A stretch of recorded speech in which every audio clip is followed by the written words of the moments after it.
Hello, everyone. This is Kristie. Welcome to Let's Talk Dollitics. I'm going to give you a brief explanation about this series. So, my channel is agtakesover. I typically bring you lighthearted content, anything related to American Girl dolls. Sometimes that's stuff I've bought for them, stuff I've made for them. Kind of chatty videos talking about what my goals are or how I talk to people, what life is like as an adult collector. Anything and everything showing you my doll spaces, how to organize them, how I budget for my dolls, different products that I find, dressing them, creating new and unique outfits for them, reviewing products that I come across. All of this stuff is generally, I'm going to say quality content and also pretty lighthearted. So when you're having a heavy day, it is a nice place to come and escape, right? And I want this channel to continue to be that for people who need that.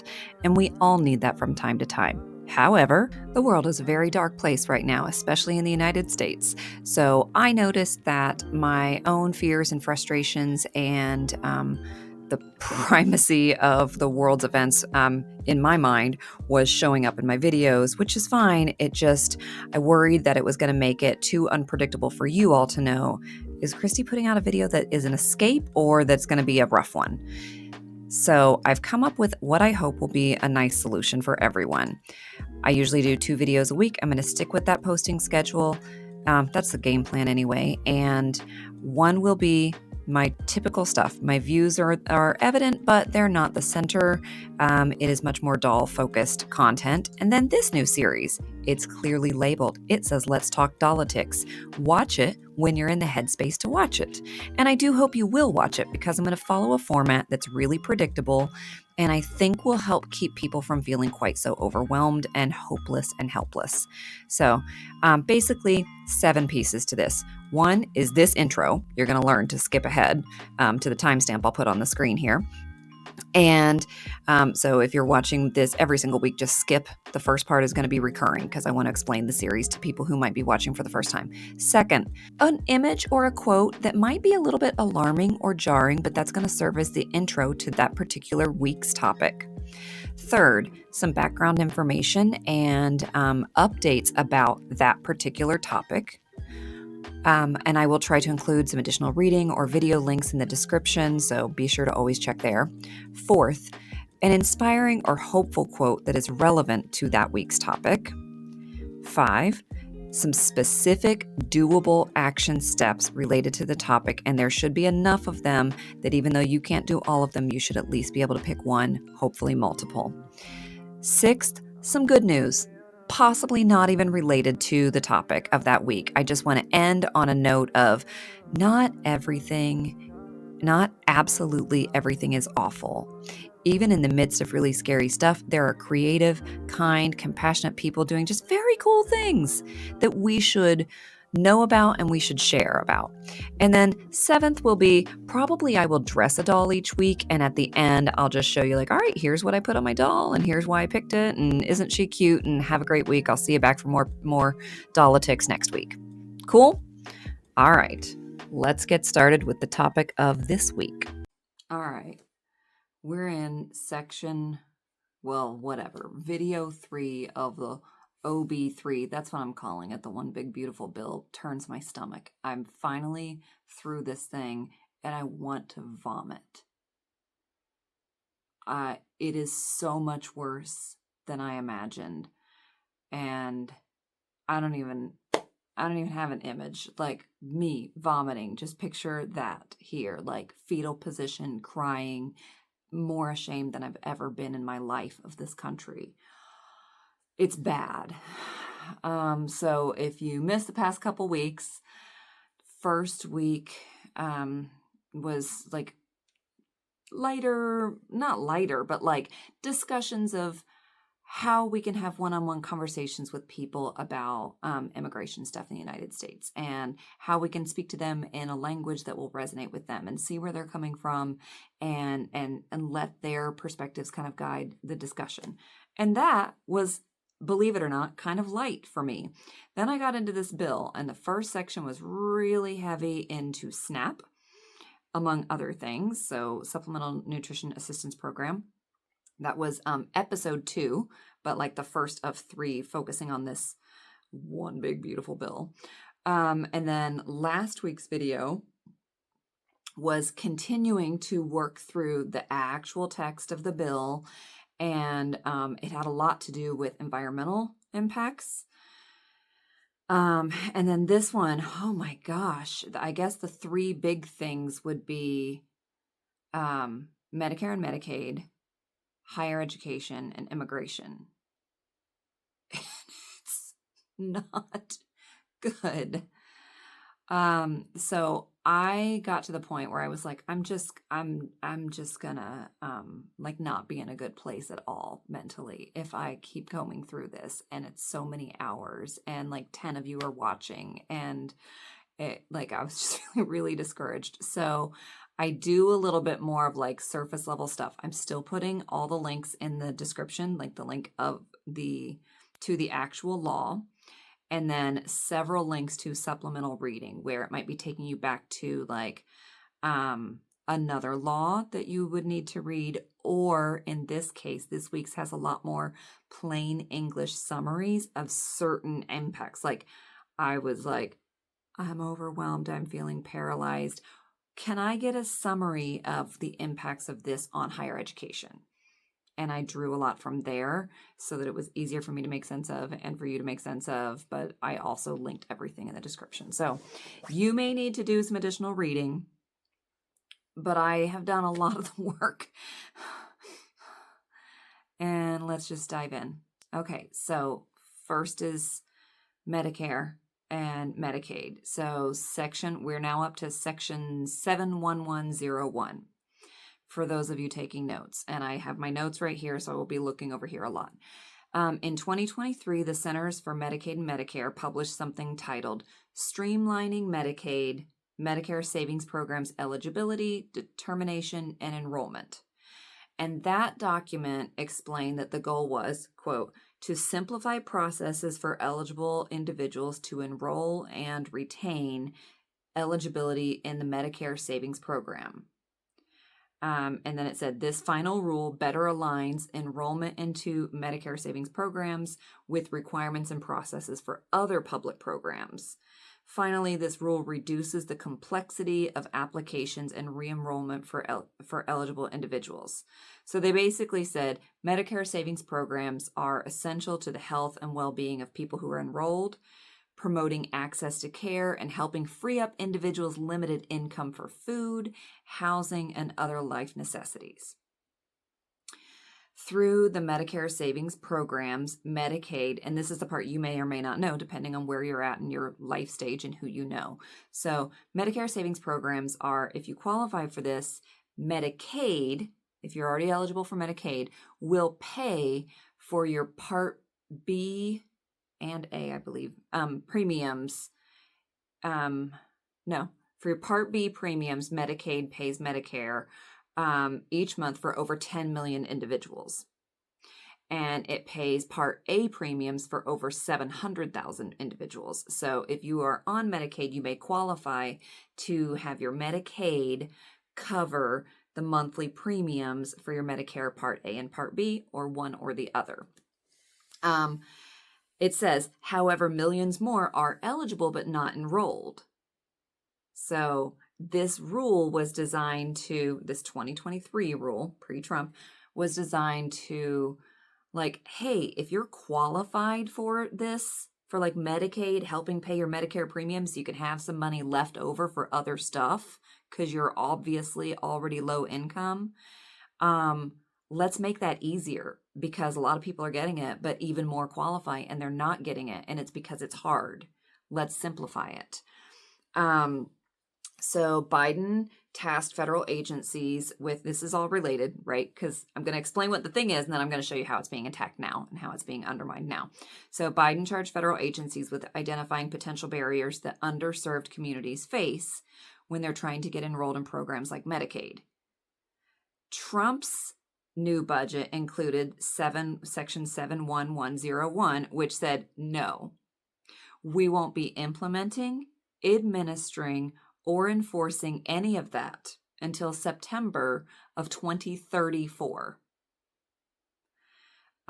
Trump's budget specifically targeted 5 sections of that document or that rule, and I'm going to go over those 5 sections. So I started out strong. I was going section by section until I got overwhelmed.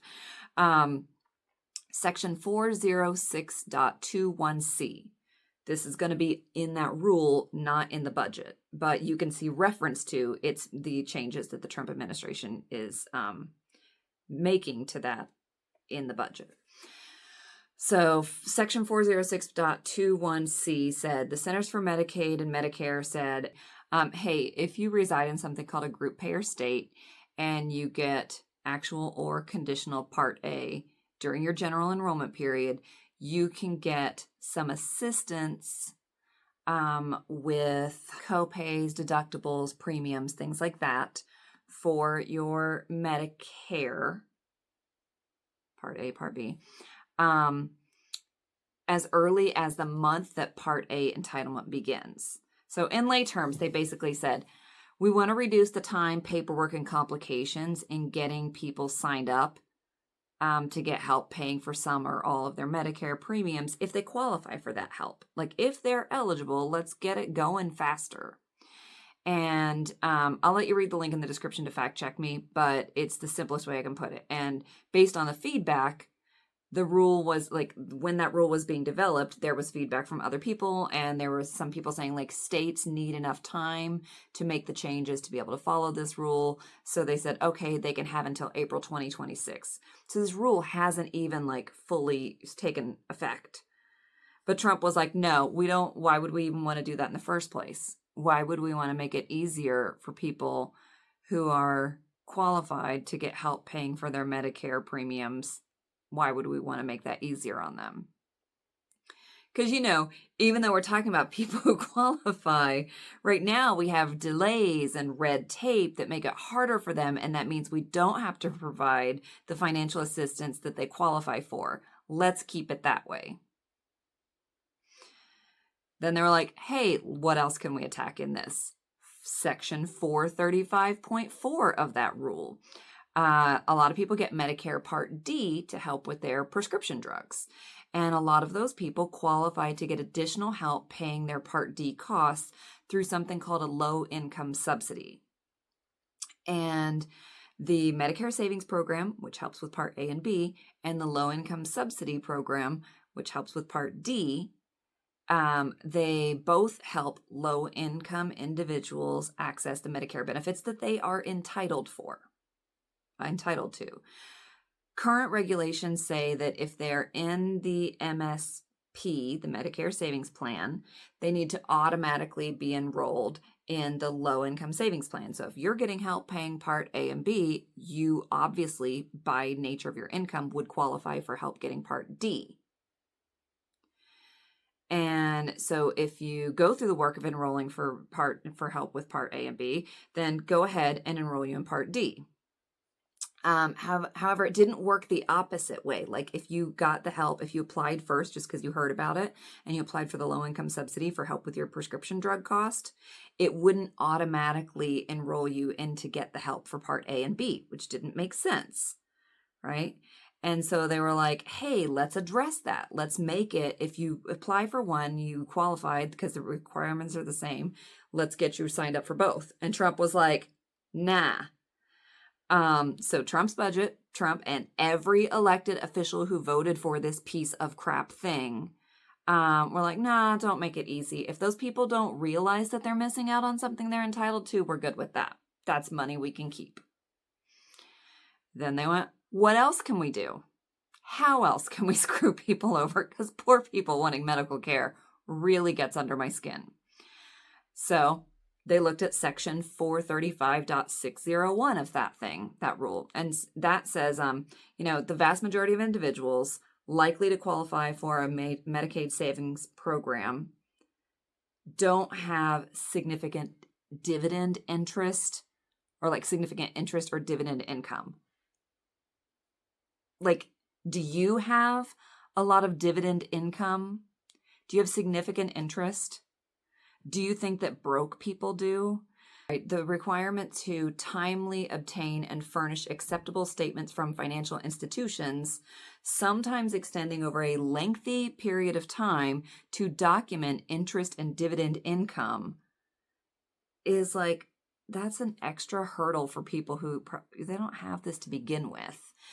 So the rule was like, hey, you know what? We're dealing with poor people. Let's stop making them jump through hoops to show that they don't secretly have dividend income or significant interest. You know they don't. And all this is doing is delaying them getting coverage they need. Let them swear to it instead of having to find the bank and the special papers and the this and that, and it has to go back this long, and then they have to submit it and get it to you through only this channel or that channel within this amount of time, or they have to start all over. Stop doing that. Let them swear to it and move on. And Trump and everybody who voted for this thing said, no, make them prove it. They're on food stamps. They're on disability income. They're sitting in Section 8 housing. Doesn't matter. They might secretly be hiding a wealth of dividend income. I mean, we know they're not, but let's make them prove it because it will delay the coverage that they're entitled to, and we can keep that money. Every month delayed in giving people the stuff that they were otherwise entitled to is time we don't have to pay them. Then they said, that's not enough. What else can we do? Let's look at Section 435.911. This part says that if somebody applies for Medicare Part D assistance, remember that's for their prescription drugs under the Low Income Subsidy Program through the Social Security Administration, and that same person tells Social Security, hey, you can go ahead and share my information in case I'm helpful, in case I'm eligible for Parts A and B through that Medicare Savings Program, then their information would be shared as a lead, right? That rule was like, yeah, if they apply for this and they say, go ahead and share my information, then share it as a lead. And it says that those leads should be accepted as an application for the Medicare Savings Program. If they said, share my information to see if I'm qualified, then don't reach back out to me and tell me, yes, I'm qualified. You already have the information. Just give it to them and get it going. And it says a lot of other stuff too. Like, you do have to make sure someone is a U.S. citizen or has a satisfactory immigration status in accordance with other laws. It says that if the information you receive, if you are this agency and the information you receive from Social Security conflicts with what you have, or is inadequate, that you have to reach out to the Low Income Subsidy Program recipient and let them know, hey, this conflicts. What do you want to say about this? What proof do you have? Or we need some more information. And you have to give them 30 days to get it to you, right? Otherwise, you just process the application, or you process the lead as an application so that they can get the benefits they're entitled to in a timely manner. Duh. We should want that, right?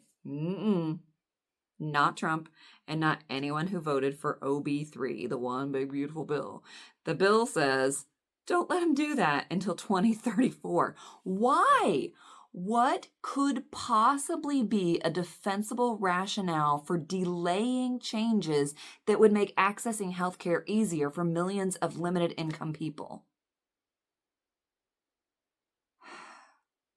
These are changes to help people who qualify by current standards. It wasn't even about extending and letting people who didn't previously qualify. It was like, if they already qualify by these standards, can we just cut the red tape and help them get on there? And they're like, nah, friends, why? Why would we do that? All right. Next section is section 71102. This was very jargon heavy. This section delays implementation, enforcement, administration of several parts of a 2024 rule from the Centers for Medicare and Medicaid Services that impacts Medicaid, CHIP, and minors and their healthcare specifically. So kids and healthcare. Like poor kids and healthcare. That's what we're looking at now. So it delays several aspects of this rule, and I'll talk more about the rule in a minute, but it delays several aspects until September of 2034. And I'm going to be honest, I couldn't make sense of all of it. I have linked the actual rule that this section is delaying, and in the description, and I'm going to address a few of the salient bits that I could make heads or tails of. If I have misunderstood anything, it was in good faith. I'm trying to muddle through it. Centers for Medicare and Medicaid Services said the amendments that we're talking about in this rule are going to simplify eligibility verification procedures by considering verification of birth with a state's vital statistics agency or verification of citizenship with Department of Homeland Security, SAVE, as a standalone evidence of citizenship. So they're saying if the state has in their vital statistics agency's records that you were born here and has the information that say you're a citizen, like, that's good. Don't make them do some other thing to prove it. Or if they have already verified citizenship with Department of Homeland Security, SAVE, that's good. Don't make them do more.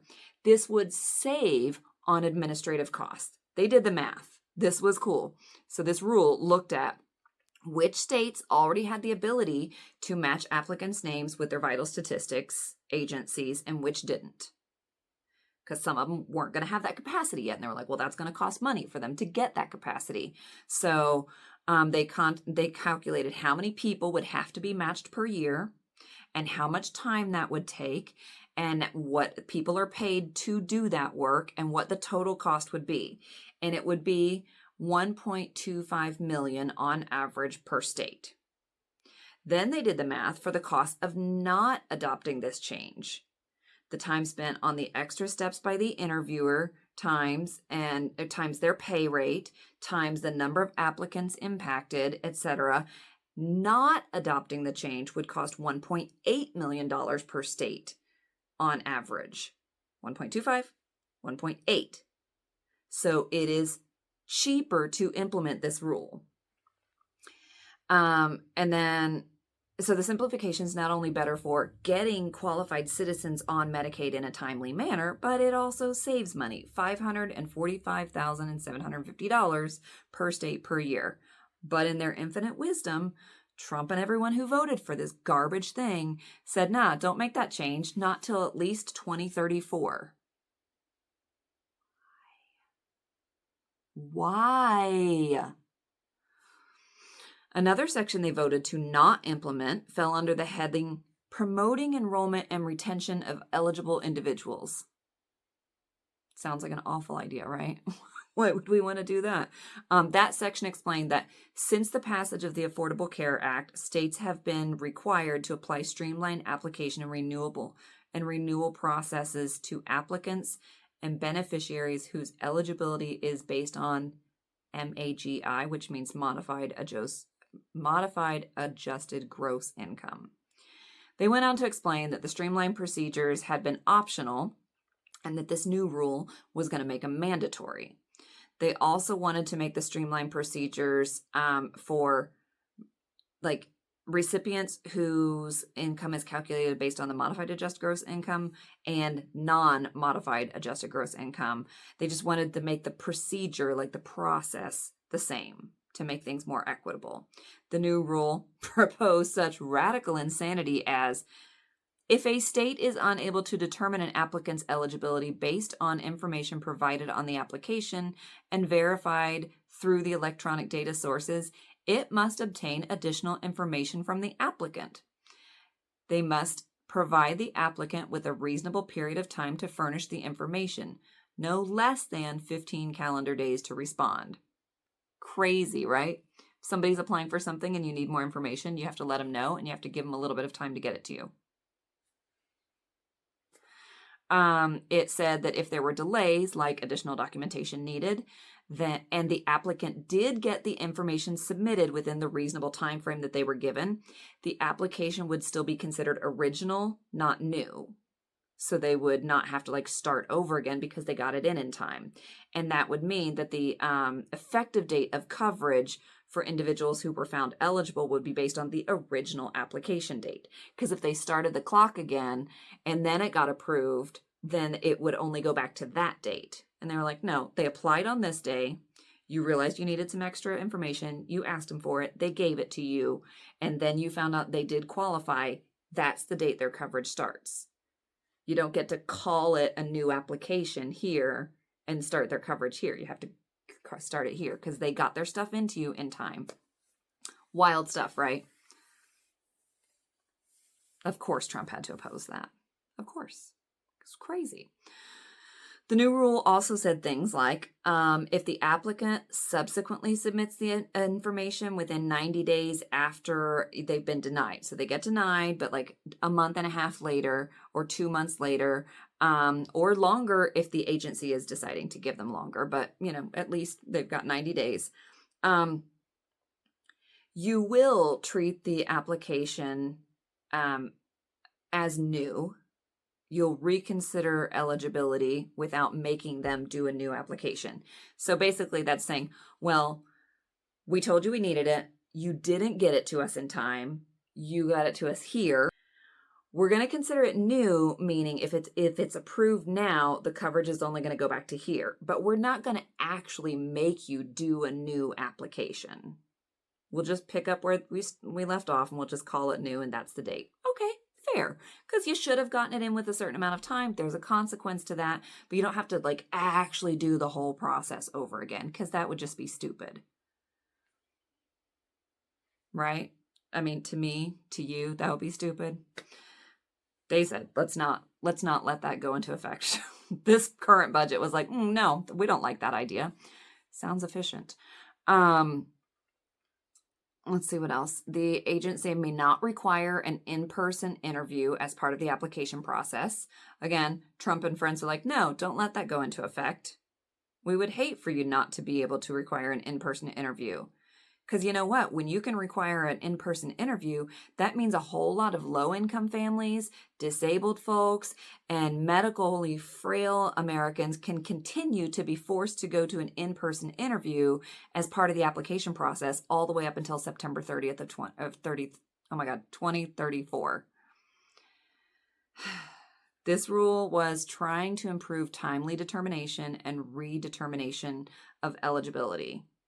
Reasonable renewal guidelines like once a year renewal for Medicaid and at least once a year, but not more than, once a year for Medicare, at least once a year, but not more than twice a year for Medicaid. So basically it says, if you have enough information to determine that the recipient is still eligible, don't make them give you information that you already have. That was an additional thing it said. It also said, just renew them if you have proof that they still qualify. Because, every piece of mail and every additional requirement and deadline is a potential barrier. And if you don't need that information from them because you can already verify in your system that they still qualify, let them stay on the thing, right? It even said, hey, prior to terminating coverage for somebody that you have determined is ineligible, you got to see if they're eligible for any other affordable insurance program. So hey, you no longer qualify for this one, but let me check and see if you qualify for some other of the government programs because some of them have different requirements. Don't kick them off of Medicaid without checking to see if they might qualify for something else. We would like to avoid lapses in their coverage. That rule also said, if you get information from a third party that indicates somebody is eligible for more medical assistance or lower premiums, reach out to verify if that information is right. And if they don't get back to you, you don't cancel their coverage. You just don't give the additional coverage. And if you get information from a third party that indicates somebody may not be eligible anymore for the current help that they're receiving, again, reach out and give them the chance to dispute or provide their own information and give them reasonable time periods to respond. All right, I have to pause here. The Medicare and Medicaid stuff is super important, but there was a lot of it. It takes a lot of follow-up reading and time to understand, which makes it all the more appalling that so many elected officials voted for this thing without even having thoroughly read it. By their own admission, Marjorie Taylor Greene. I know they read this thing on the floor like the day that they were doing final passage. It took like multiple hours. They read it overnight because Democrats forced that point because they didn't want anybody else to pull a Marjorie Taylor Greene and be like, I didn't know. I hadn't read it. It's your job. It's literally your job. But even if I read this thing to you through, we will all be lost. For every part that I read, would go chase down some other thing and have to read this and then have to go find an explanation. And you know that these people are not experts in every area that was touched by this. So they just heard it read aloud so that Democrats could make a point and say, you can't say you didn't know. But honestly, they didn't know. They didn't know. And what's more disgusting is they didn't care. They didn't care who it impacted. They didn't care enough to read. And this is not unique to any party. It is disgusting when elected officials make such grand decisions that have such huge impacts on us without even having the common decency to read and understand the thing. There is a special place in hell for that kind of behavior. So yeah. I will not get through this bill if I cover every single crappy impact on Medicare and Medicaid. I hope that the links, the changes that I've covered so far give you a sense of the damage being done. And I hope that the links I'm including in the description empower you to read and make sense of the sections that I'm skipping over, like the provision to spend $30 million on a requirement for agencies to verify the addresses for Medicare and Medicaid recipients every single month in order to address what they're painting as a massive duplicate enrollment problem, or the way that some coverage used to be retroactive and cover up to 3 months before the individual applied and got shortened to only up to 1 month before so that they can cover less and provide fewer benefits. The new work requirements that would require an impoverished 64-year-old to work an average of at least 20 hours every single week just to get health care coverage. That's new. That's lovely. How this budget adds a whole bunch of legal immigrants to the ineligible category for medical coverage, like the people who are here on student visas or temporary protected status. There is a lot I'm not going to cover here, and it is important stuff to know about. A lot of what's in the bill about Medicaid and Medicare has really misleading wording about it. Like, it just implies like there is rampant abuse, fraud, and waste. But when you read deeper, it is more about reducing who qualifies, reducing how much coverage the programs offer, and making it harder for individuals to get determined, renewed, signed up, additional coverage that they're entitled to, etc. So please run with the head start that I'm giving you and continue reading on your own. I strongly recommend reading sections 71111 through 71121. But I'm going to move on to the next topic because I got to. All right. Oh, I love this. This was just like slipped in here as one thing because this was their mandate was to not increase the debt. And section 72001 says modification of limit on the public debt. The limitation increased by $5 trillion. It's like right there. It's black and white. It's like one of the smallest sentences in there. Modification of limitation on the public debt. The limitation is increased by $5 trillion.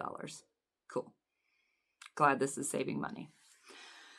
Section 81001. Now we're getting into education stuff. So all of the 8 sections, 8000, blah, blah, blah, like all of those have to do with higher education.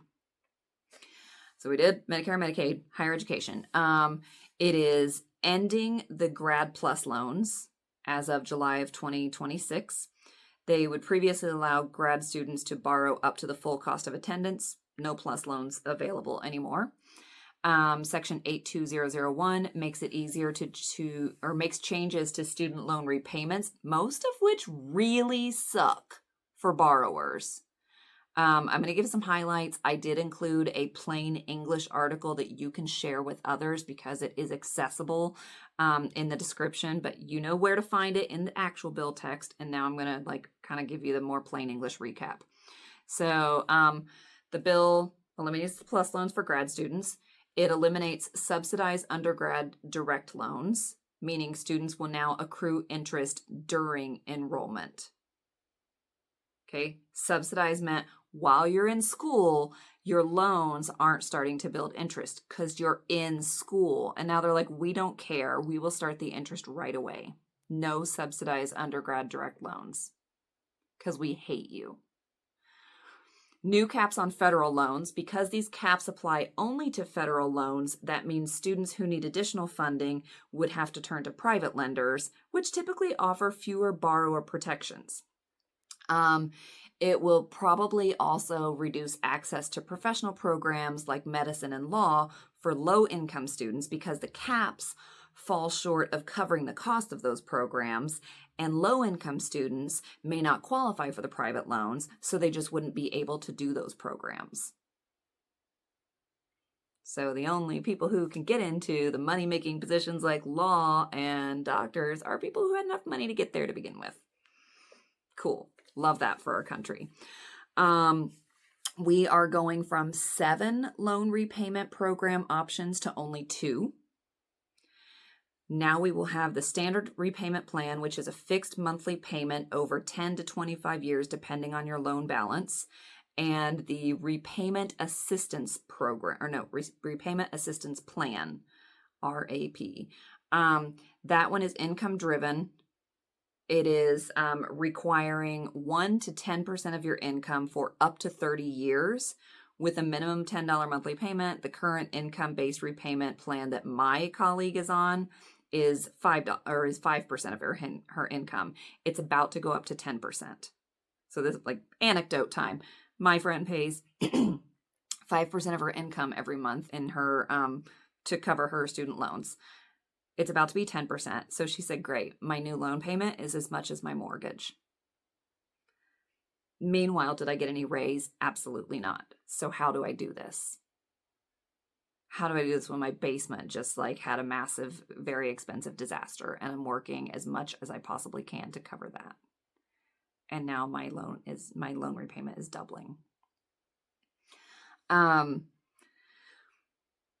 Borrowers who are enrolled in the now discontinued plans, which are SAVE, S-A-V-E, PAYE, P-A-Y-E, IBR, and ICR, have to switch before July 1st of 2028. However, starting August 1st of this year, interest starts accruing on those SAVE plans, so those folks will probably want to switch sooner. The new repayment assistance plan, the RAP, the new income-driven one, like the only income-driven one now, is going to waive unpaid interest for borrowers who make timely monthly payments, which will help avoid negative amortization, which is good news, right? Like if you're paying on time, they're waiving that interest. However, the 30-year repayment period may result in total higher repayment costs, particularly for lower income borrowers. So sounds good, but because you are doing this other thing of extending it out to 30 years, people are still going to end up paying more in many cases. This new law, the one big beautiful bill, also ends deferment for economic hardship or unemployment for any loans that get issued after 2027. So if you've got a kiddo who's going to be going to college starting after July 1st, 2027, and they take out loans, unless this law changes, unless the next person gets in and undoes this, if they lose their job, that's not going to be an excuse to defer their loan. They must pay it with what money? I don't know. If they have an economic hardship because of like sudden illness or I don't know, that's not, their economic hardship is not going to be an excuse to defer your loan. We can bail out Wall Street. We can bail out every corporation on the block, but not your kid. Not your kid who went to college, worked really hard, and then lost a job. And still has to pay 10% of their income every month, but they don't have any income, but they still, I don't know. Pell Grant changes. Ineligibility for fully funded students. So people who are receiving scholarships are like full scholarships. People who are receiving full scholarships are going to be excluded from additional Pell Grant support. So previously, if you received full tuition scholarships, but you also qualified based on your income for the Pell Grant, then that Pell Grant, you would still get it, and you could use it for books or parking or even food while you're going to school.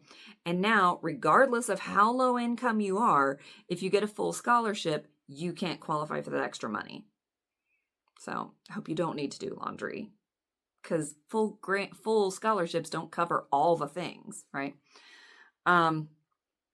Institutions with high per student endowments now face a graduated tax rate starting from 1.4% going up to 8%. So break a couple things down, because I didn't know all these things. Endowments are donations and assets given to a college by not the government, right? Others, might be an organization, might be alumni, whatever.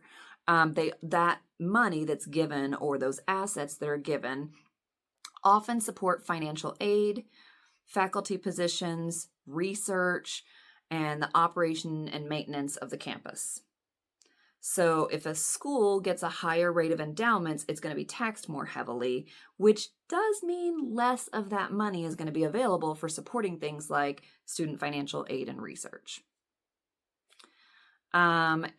This new OB3 pauses the gainful employment rule. So the federal government suspends borrower protections. This is what they're doing, suspending borrower protections that previously linked institutional eligibility to student debt to income outcomes. Generally, in order to be eligible for funding under the Higher Education Act Title IV, an educational program has to lead to a degree at a nonprofit or public institution, or it must prepare students for gainful employment in a recognized occupation. So in order to get money, you should have to, like as a university, to qualify under the Higher Education Act Title IV, you have to like basically lead to a degree that people can get employed in. And they were like, let's pause that. If you got your Cracker Jack degree from shady university and you can't do anything with it, that's okay. Like, we shouldn't really have any institutional oversight about that. Like, that's okay. Insights from .edu, which is an entity that was like looking at all these changes and chiming in about their potential impacts, said that these changes may weaken federal oversight of institutions with poor student outcomes, particularly those with low graduation rates or high debt burdens. So some colleges charge a whole lot, barely anybody graduates, these people aren't reaping any benefit, but they have a whole lot of debt. We don't want to scrutinize them. We may scrutinize them less. Ready to move on to the next section? We're in the home stretch. There's like one absurd thing, and then we're getting to immigration, and I'm going to try not to puke on screen. So section 86001 sets aside a minimum of $40 million to get some statues of American heroes. Legit, look it up. Section 86001. At least $40 million to get some statues of American heroes.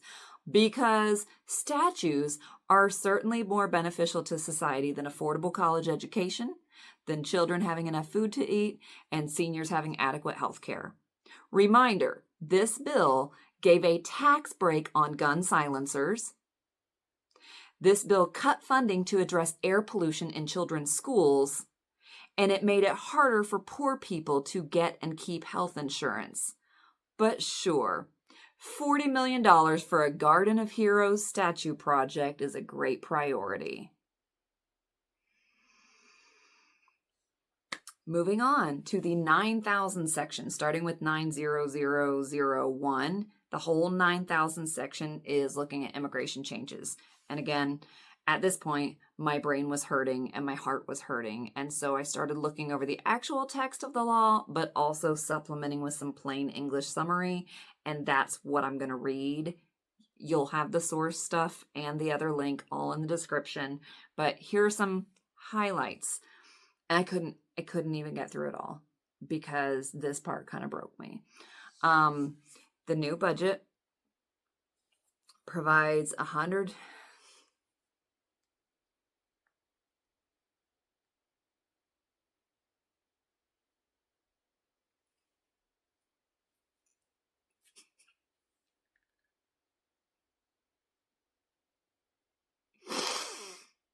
God, it's disgusting.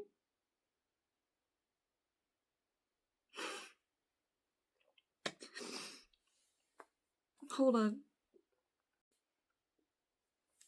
Okay, no puking, but good thing I didn't make a promise about crying. It provides $170 billion in additional funding for immigration and border enforcement related activities to the Department of Homeland Security and its sub-agencies, Immigration and Customs Enforcement, ICE, and Customs and Border Protection, CBP, as well as for the Department of Defense for activities related to the militaries present along parts of the southern border. This bill implicitly drives dramatic changes to immigration policy through the spending of federal tax dollars. Because these funds are provided through, this is important, because the funds are provided through reconciliation, like remember this was the budget reconciliation bill, so it's a different process than the appropriations. So this bill became a law through reconciliation, and that means that they don't include directives about how the funds must be used. So there's a lot more leeway, like here's a bunch of money, spend it how you want on this general thing, but members of Congress can't conduct meaningful oversight. That's one of the, they forfeited that because they passed this through reconciliations and not appropriations. That means they gave up their right to be able to do meaningful oversight into how the money is being used. So 170.7 billion. You want the breakdown? Spending category: construction and maintenance of border wall, Customs and Border Protection checkpoints, and Customs and Border Protection facilities, $51.6 billion. Spending category: Border Patrol agents and vehicles and federal law enforcement training center improvements, $7.8 billion. Spending category: Border technology and vetting, $6.2 billion. Operation Stone Garden, funding to state and local law enforcement agencies to support border enforcement. That has never been the job of state and local law enforcement. They couldn't pull you over and make an immigration-related arrest. They were not allowed to. This is $450 million to help make sure they do that. Get in on the fun. Spending category: border processing, including for unaccompanied children, remain in Mexico, and expedited removal, $2.1 billion. Spending category: prosecutions of non-citizens, compensating local governments for incarcerating non-citizens.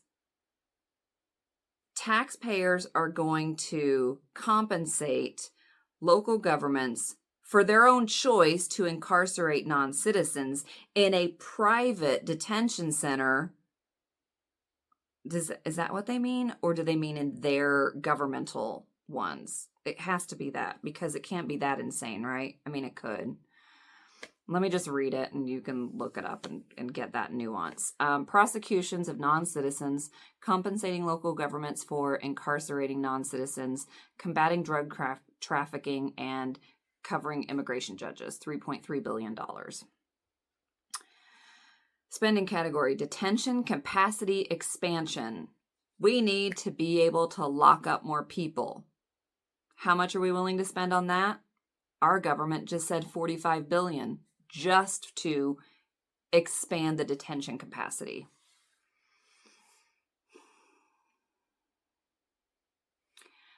Spending category: enforcement and removal, including hiring ICE agents, transportation costs, and detaining families. It's literally in there. Detaining families, $29.9 billion. State immigration and border enforcement cost reimbursement funds, $13.5 billion. Department of Homeland Security Cost Reimbursement Fund for Border Enforcement, $10 billion. Department of Defense support for immigration and border enforcement, $1 billion for the military to come and militarize our border. And the total, $170.7 billion. Some other commentary in the breakdown of this was that it basically turns immigration into a pay-to-play system by significantly increasing fees on benefit requests. And there's a whole table in the law and in the lay terms thing that talks about the increase in fees. So like asylum seekers and temporary protected status seekers would already have to pay, but now they would have to pay a fee, and they could request a waiver, and now they can't request a waiver, and they have to pay that fee annually, not just a one-time thing. So it says, also people who are seeking relief from removal, if they're facing deportation, that's another like application that you can fill out. And the fees on that have been added and raised. Procedural and time-sensitive requests also are seeing fee hikes, including motions in immigration courts to reopen a case and appeals of an immigration judge's decisions. You got to pay for all these things. In addition, people wanting to come to the United States are going to be impacted with a new $250 visa bond for all non-immigrant visas. So like if you're on a tourist visa, you have to pay a $250 visa bond, which can only be reimbursed after the visa expires and the visa holder proves that they had a record of perfect compliance. I don't know if that's going to be like a landlord's deposit where they're like, well, if you did absolutely nothing to the home, then you'll get your deposit back. But we'll always find a way to say that you did something to your home so that we can get out of giving you your deposit. If there will be something that you couldn't possibly comply with kind of embedded in there so they never have to give that $250 bond back, it would not surprise me in the least. The fees, many of which were authorized to be layered on top of existing fees, are largely mandatory, which is effectively putting legal pathways out of reach for thousands of people. So you say do it legally, but you intentionally are making it so much harder and so much less affordable to do it legally. For example, like I mentioned, asylum seekers. First-time asylum applicants not only pay a fee to apply, which is $100, but like if you are in an impoverished country and you're seeking asylum, that is already possibly a hardship. But an additional $100 for every fee year that the application is still like pending adjudication. Also, because ICE is not required to spend this massive influx of money evenly across the next 51 months, ICE could ultimately reach a higher detention population by September 30th, 2030 or 2029. This bill also provides $3 billion for state and local cooperation with ICE, which could lead to states constructing their own soft-sided detention centers and leasing them to ICE, like Florida has already done. Therefore, the bill could lead to an increase in detention in ICE detention to 125,000 beds or higher, just below the current population of the entire federal prison system. Like our federal prison system population is already astronomical compared to like every other country, and we're about to match it with potentially going to match that with detainees. It provides a single lump sum of $29.9 billion towards ICE's enforcement and deportation operations, including funding to hire an additional 10,000 ICE officers in 5 years, modernize its fleet and other deportation-related transportation costs, and hiring new ICE attorneys to represent the government in immigration court. Because this funding is provided as a lump sum with a list of allowable expenses, ICE has significant flexibility in how it uses and allocates this money toward immigration enforcement. So they could go heavy on the hiring and and how much they're going to pay and skimp on, I don't know, the transportation related costs or something. And we have read $100,000 a year and a $45,000 sign-on bonus for ICE is now possible because of this. How much does your child's teacher make a year? How much does your child's daycare provider make a year? Why is the party that has the audacity to call itself pro-life paying so much more to destroy children's lives than to care for them? I don't get it. I need to take a break again, and I'm going to come back and try to give you an uplifting quote or image about this. And then we can find some action steps, and I'm going to try to find some hella good news to end on, because this sucks. Okay, it's a new day. I'm ready for some action steps. Oh yeah. So a positive thing. I've said I wanted to show a positive picture, not just a picture of a doll puking. This says, if you ever feel heavy because you care deeply about injustice, suffering, and ecological destruction, remember that a $1 trillion propaganda machine was built to make you numb, and it didn't work on you. I think that's good. I think that's positive. For some action steps, it got several things. So some of them are new, some of them are not new. 5 calls is not new. I'm going to go over it really quickly. It's a thing that you can download. You put in your zip code. It'll give you your representatives' numbers. It makes it really easy to call them, leave messages, track your calls. It gives you talking points, different issues. You can filter. It's just fantastic, and it's super easy to use. And if you have phone call anxiety and you don't actually want to talk to your representatives, call at night. If you don't know what to say, just read the scripts. It can be that easy. So I do typically make my calls at night because it's quicker that way. It's called 5 calls because the idea is you set a goal of making 5 calls a day. It should take you about 5 minutes, and they add up. Between those and my ones that I make on state-related issues, I am at about 700 calls so far, and I started in March. And I'm filming this on July 23rd. Then another thing that I wanted to mention is these postcards. They are from signsofjustice.com. They are commonly referred to as the Majority Project, and they are postcards that you can buy and you fill out. And on the front, it says the majority of Americans support, and then it has 4 different things. 86% support universal background checks for guns. 74% support trans rights protections.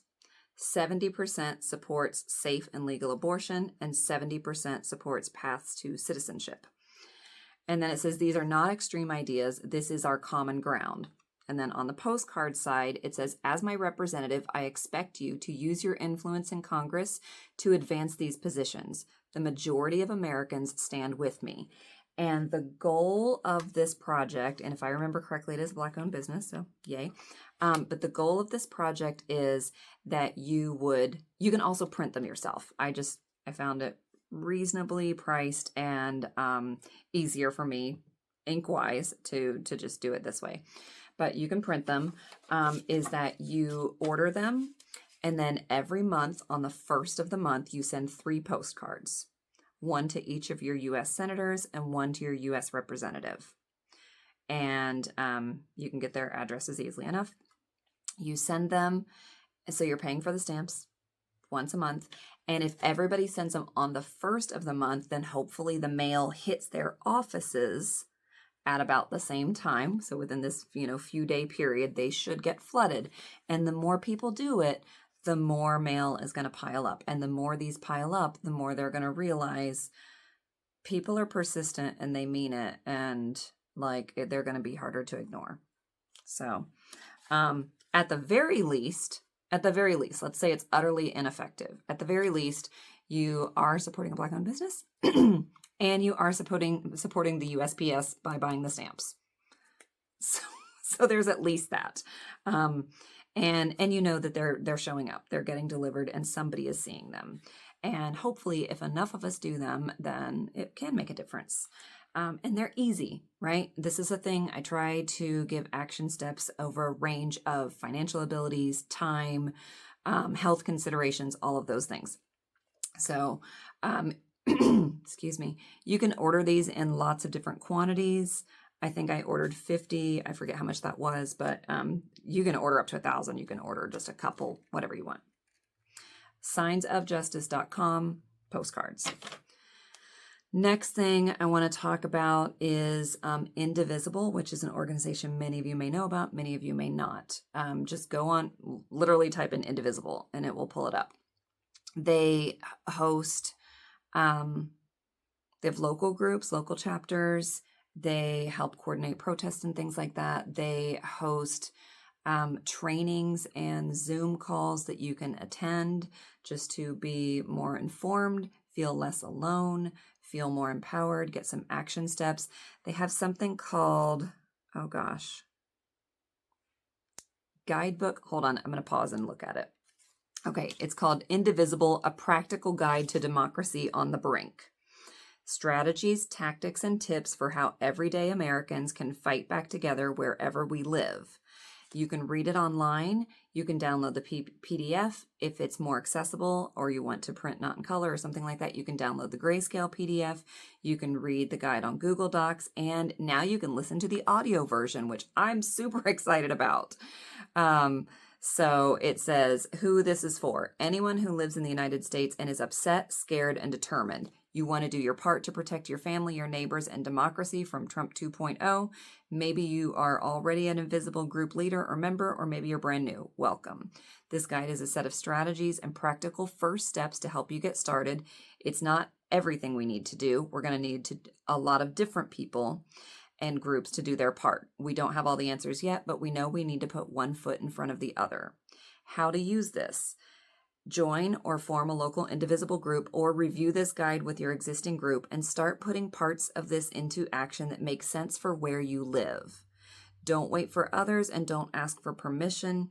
If you're a leader in a movement, and we're here to help.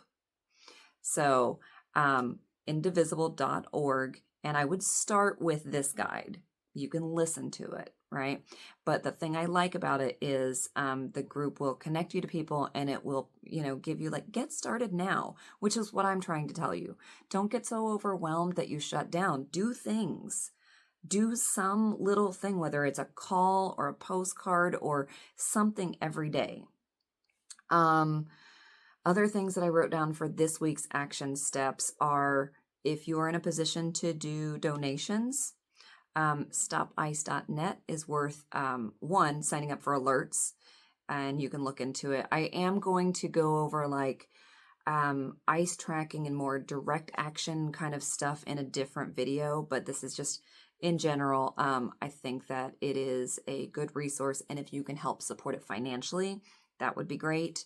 Immigration Legal Defense Fund, same thing. They're doing a lot of important work. I'm not a lawyer. I can't do that work, but if I can support it, my wife and I use a budgeting app, and we did decide to start setting aside a certain amount in our budget, like some people would tithe or whatever, but setting aside a certain amount in our budget to be able to contribute monthly to donations without it feeling like, oh crap, I didn't count on these expenses. So we're trying to build that into our budget, which is maybe something that you can do. And then the last thing, which may seem like a small thing, but it's not. And honestly, I don't believe in criticizing the small things. I just want you to be doing something. It's going to take so much from so many people in so many formats. You want to do anything that contributes to this resistance? Great. Thank you. So the last thing I wanted to say was visibility. Visibility. Democracy dies in silence. Things,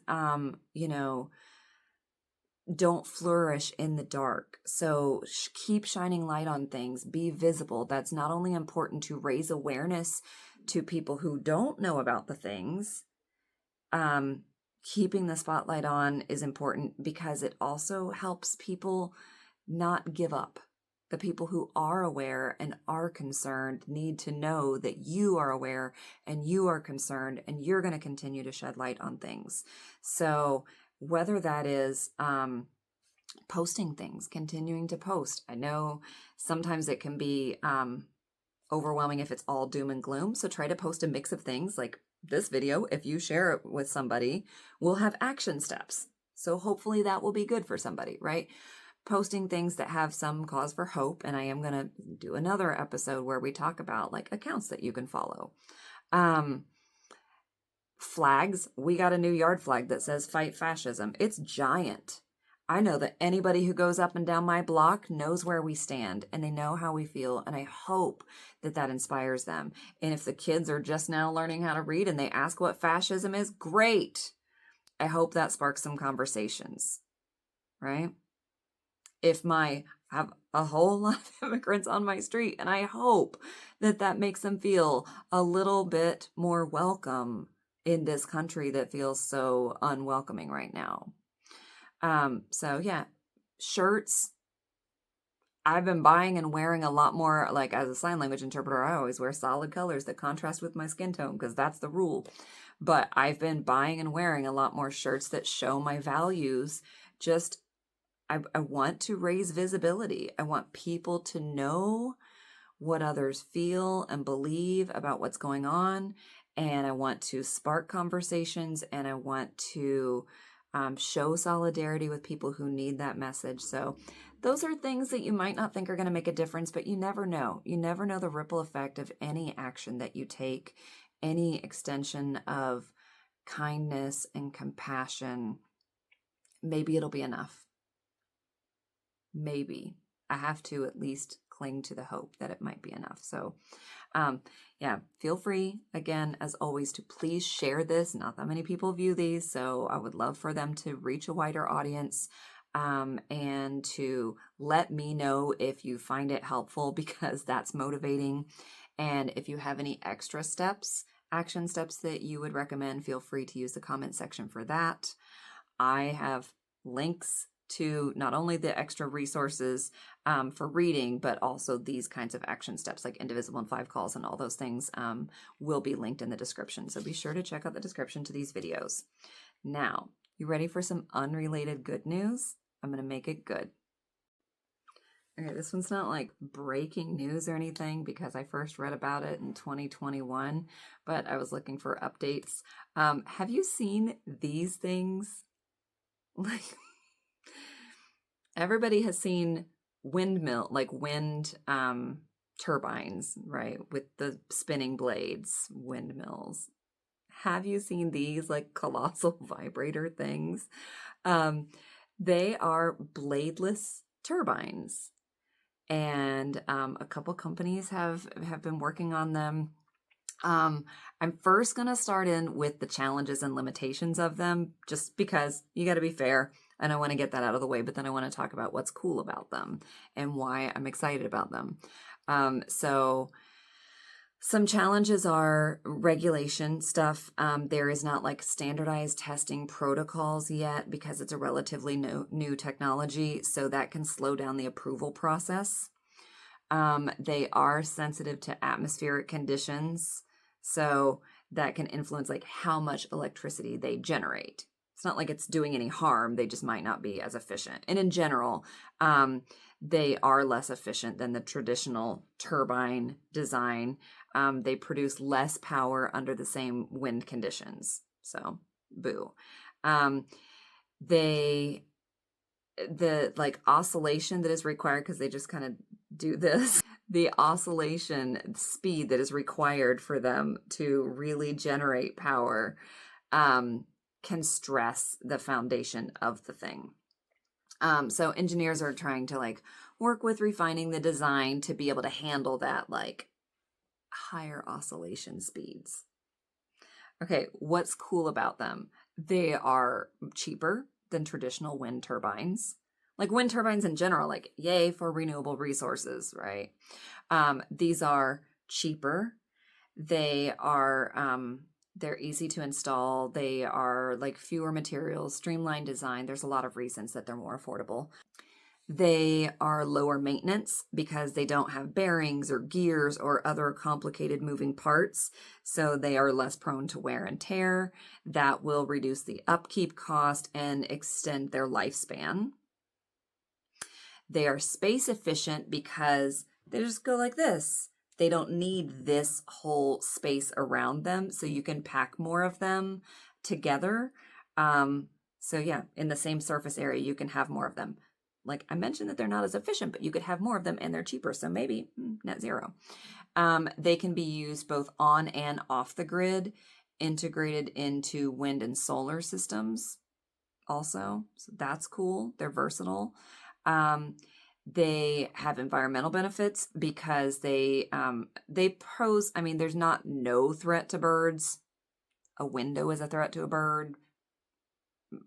Your neighbor's cat is a threat to a bird, but they pose minimal threat to birds, especially compared to the spinning blades of the turbines. Minimal threat to other wildlife, and they are quieter than traditional turbine options. So nice. And then improved safety because they don't have spinning blades, less risk to maintenance workers or nearby residents, which can make them more appealing in urban or residential areas. So I just think that's cool. And I'm going to say it every single week in the same sappy way. Like there's so much heavy, there's so much bad. It is critical that we not only take care of ourselves, and we're going to talk about that in upcoming episodes, but also that we continue to seek out and acknowledge and spread word about the good things too, because they are always, always there. There will never be a time in this world where there aren't creative, passionate, fantastic people doing really cool things that are worthy of celebrating. So, yeah. Next, I'm going to grab a doll that I have recently dressed and show you their new outfit. And then that will be the end of this video. So hang tight. All right, happy Thursday, home stretch. I kept it simple with the outfit. So here is a picture of Miley, a custom Nanea in an outfit that my 5-year-old put together. And I put her in this outfit. So